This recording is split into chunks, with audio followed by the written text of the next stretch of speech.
Hi అండి, బాగున్నారండి. రోజు కార్తీక మాసం శనివారం కదండి. సాయంత్రం పూజ అయితే చేసుకున్నానండి నేను.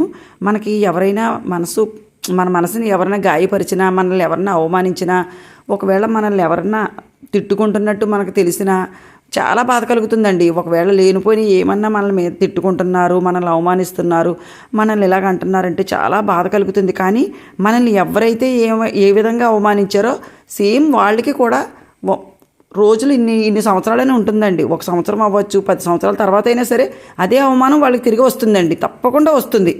మనల్కి ఎవరైతే ఏమేమి పేర్లు పెట్టారో అవన్నీ కూడా వాళ్ళకి తప్పకుండా జరుగుతాయండి. ఇది మాత్రం నిజంగా నేను జీవితంలో నా అనుభవంలో తప్పకుండా చూశాను. మనల్ని ఎవరైతే పేర్లు పెట్టారో, మనల్ని ఎవరైతే అవమానించారో వాళ్ళందరూ కూడా సేమ్ అలాగే వాళ్ళకి అది సేమ్ జరుగుతుంది. అది వాళ్ళు తెలుసుకుని పశ్చాత్తాపడితే చాలా బాగుంటుందండి. మనల్ని క్షమించమని అడగాలన్నమాట. మనమైనా సరే తప్పు చేస్తే క్షమించమని అడగాలి. ఈ వీడియో మనకి నచ్చినట్లయితే లైక్ చేయండి, షేర్ చేయండి, సబ్స్క్రైబ్ చేయండి.